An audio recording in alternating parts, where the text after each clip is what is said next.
Interaksi antar spesies dalam ekosistem yang pertama kita bahas adalah netralisme. Netralisme merupakan interaksi antara dua atau lebih spesies, tidak ada yang diuntungkan maupun dirugikan. Netralisme terjadi antara spesies yang memiliki kebutuhan berbeda. Contohnya adalah ayam dengan kambing karena mereka makanannya berbeda ya. Kemudian contoh kedua ada ayam dan kucing, makanannya pun berbeda.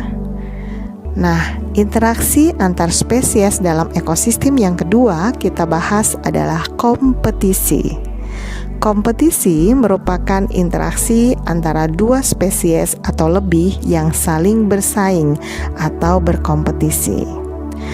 Mengapa berkompetisi? Karena masing-masing spesies memiliki kebutuhan yang sama, peranan dalam ekosistem sama, makanan yang sama, dan habitat yang sama. Kompetisi ada dua, yaitu kompetisi antar spesies yang sama ataupun antar spesies yang berbeda. Contoh dari kompetisi misalnya ada harimau dengan singa, kemudian ada sapi dengan kambing. Oke, interaksi antar spesies selanjutnya kita bahas adalah amensalisme atau yang kita sebut dengan antibiosis. Merupakan interaksi antara dua atau lebih spesies di mana yang satu dirugikan dan yang satunya netral. Artinya tidak berakibat apa-apa. Contoh dari amensalisme adalah adanya alelopati. Alelopati merupakan organisme yang mengeluarkan zat kimia yang dapat mempengaruhi pertumbuhan dan kelangsungan hidup organisme yang lain. Contohnya adalah tumbuhnya gulma pada tanaman sehingga mengganggu tanaman inangnya. Kemudian ada antibiotik penisilin yang menghambat pertumbuhan bakteri. Selanjutnya kita bahas adalah predasi. Predasi merupakan proses mangsa dan dimangsa, di mana predator itu adalah pemangsa, sedangkan yang dimangsa namanya prey. Contohnya di sini ada singa memakan zebra. Kemudian interaksi selanjutnya yang kita bahas adalah simbiosis atau hidup bersama. Yang pertama adalah simbiosis mutualisme, merupakan hidup bersama antara dua spesies atau lebih yang saling menguntungkan satu sama lain. Contoh dari simbiosis mutualisme adalah lebah dengan bunga, di mana lebah membantu penyerbukan pada bunga. Kemudian lebah mendapatkan sari madu ya. Kemudian ada kerbau dengan burung jalak di mana saling menguntungkan ya. Kerbau menjadi bersih badannya, sedangkan burung jalak mendapatkan makanan di punggung kerbau. Kemudian ada simbiosis komensalisme, merupakan hidup bersama antara dua atau lebih spesies di mana yang satu untung sedangkan yang lainnya netral atau tidak berpengaruh apa-apa. Contoh dari simbiosis komensalisme adanya bunga anggrek yang menempel pada pohon inang. Bunga anggrek yang untung ya, pohon inangnya netral. Kemudian ada ikan Nemo dengan anemon laut. Ikan Nemonya bisa berlindung di anemon laut. Kemudian ada ikan remora dengan ikan hiu. Ikan remora yang kecil berlindung kepada ikan hiu. Selanjutnya kita akan membahas simbiosis parasitisme. Simbiosis parasitisme merupakan hidup bersama antara dua atau lebih spesies di mana yang satu untung dan yang lainnya rugi. Contoh dari simbiosis parasitisme di sini adalah contohnya ada kutu yang ada di rambut ya. Kutunya mengambil makanan yang di rambut. Kemudian ada nyamuk Aedes aegypti yang membawa virus dengue menyebabkan penyakit demam berdarah pada manusia. Kemudian ada cacing perut yang hidup parasit pada usus manusia.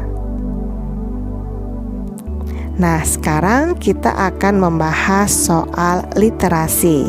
Nah, di situ ada gambar ya. Ada gambar A, gambar B, gambar C, gambar D, dan gambar E serta F. Nah, dari gambar tersebut, dari 6 gambar tersebut, ada soal ya, berdasarkan gambar di samping, tentukan jenis interaksi yang terjadi dan beri penjelasan peranan masing-masing spesies pada interaksi tersebut.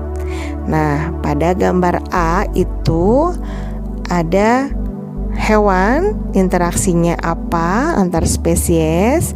Kemudian ada gambar B antara ayam dengan kucing. Kemudian gambar C itu antara bunga dengan lebah.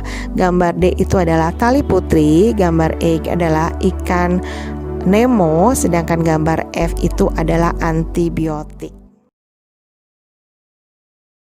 Coba kalian perhatikan gambar tersebut ya. Di situ ada produsen, rumput sebagai produsen, kemudian dimakan oleh tikus sebagai konsumen 1, kemudian dimakan oleh ular konsumen 2, dimakan oleh elang konsumen 3, dan akan diuraikan oleh dekomposer. Nah, itu namanya rantai makanan. Jadi, rantai makanan adalah proses makan dan dimakan dari produsen, dimakan konsumen primer, kemudian dimakan oleh konsumen sekunder, kemudian dimakan oleh konsumen tersier, dan seterusnya diuraikan oleh dekomposer atau pengurai. Nah, sekarang kita bahas apa itu jaring-jaring makanan. Jaring-jaring makanan merupakan kumpulan rantai makanan yang saling berhubungan dan kompleks. Nah, kita bandingkan dengan gambar sebelumnya ya. Di sini ternyata terdiri dari beberapa rantai makanan. Jadi gabungan dari beberapa rantai makanan. Nah, nanti tiap individu, tiap spesies bisa berperan sebagai dua macam. Misalnya ayam bisa berperan sebagai konsumen kedua dan konsumen yang ketiga. Kemudian ada katak, ada ular, ada elang. Nah, misalnya contoh satu rantai rumput dimakan oleh tikus, dimakan oleh ular, dan seterusnya. Bisa kalian pahami ya? Nah, sekarang kita membahas tentang soal literasi sains. Nah, di sini gambar jaring-jaring makanan yang tadi. Soalnya berdasarkan gambar jaring-jaring makanan di samping, tolong tentukan benar atau salah pada pernyataan berikut. Oke, kita bahas ya. Pernyataan yang pertama, jika populasi katak menurun, maka populasi belalang dan ular menurun. Jadi kalau katak menurun, maka populasi belalangnya sebagai makanan katak itu harusnya naik, bukan menurun. Maka pernyataan ini adalah salah. Yang kedua, jika populasi ayam meningkat, maka populasi ulat meningkat dan populasi rumput menurun. Jadi kalau ayamnya meningkat, makannya ayam itu kan ulat. Jadi ulatnya harusnya menurun. Maka pernyataan yang kedua ini adalah salah. Kemudian pernyataan yang ketiga, konsumen tersekunder adalah ayam, katak, dan ular. Jadi konsumen sekunder di sini ada ayam, katak, dan ular ya. Dan ini pernyataannya benar ya. Dan pernyataan yang keempat, elang merupakan satu-satunya konsumen tersier dan merupakan organisme tingkat trofik yang keempat. Jadi elang itu memang konsumen tersier, dan kalau tersier tingkat trofik itu dimulai dari produsen. Produsen tingkat trofik pertama berarti yang konsumen tersier tingkat trofik yang keempat. Maka pernyataan ini adalah benar. Yang kelima, organisme tingkat trofik yang kedua berarti itu konsumen yang pertama adalah tikus, belalang, dan ulat. Dan ternyata pernyataan ini adalah benar.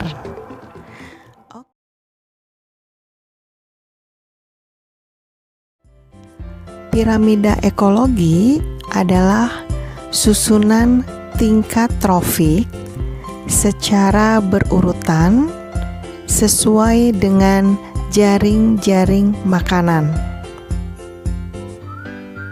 Piramida ekologi terdiri dari 3 macam, yaitu piramida jumlah, piramida biomasa, dan piramida energi. Kita bahas satu persatu ya. Yang pertama akan kita bahas adalah piramida jumlah. Nah, kalian bisa melihat gambar ya. Piramida jumlah adalah piramida yang menunjukkan jumlah organisme pada tiap trofik. Piramida berbentuk segitiga tegak. Kemudian kita akan membahas piramida biomasa. Piramida biomasa merupakan piramida yang menggambarkan berat atau massa kering total organisme hidup dari masing-masing trofik. Nah, seperti kalian lihat pada gambar ya, itu adalah piramida biomasa untuk ekosistem darat. Ternyata bentuknya segitiga tegak ya. Bedakan dengan piramida pada ekosistem akuatik atau air, ternyata bentuknya adalah piramida terbalik. Pada ekosistem air, bentuk piramida terbalik karena berat massa kering biomasa konsumen lebih berat daripada produsen, yaitu plankton. Nah, sekarang kita bicarakan piramida energi. Kalian bisa melihat gambar ya. Di situ ada gambar dari produsen ya. Trofik yang pertama itu jumlahnya lebih banyak dan semakin ke atas trofiknya jumlahnya semakin sedikit. Piramida energi adalah piramida yang menggambarkan terjadinya penurunan energi sebesar 10% pada tiap tahap trofik. Sebagian energinya terbuang menjadi energi panas. Nah, sekarang kita bicarakan tentang soal literasi sains. Coba kalian perhatikan gambar 3 jenis piramida makanan yang tadi sudah kita bahas ya. Berdasarkan gambar di samping, menurut pendapat kalian, manakah piramida yang terbaik di antara piramida jumlah, piramida biomasa, dan piramida energi? Beri penjelasan ilmiahmu.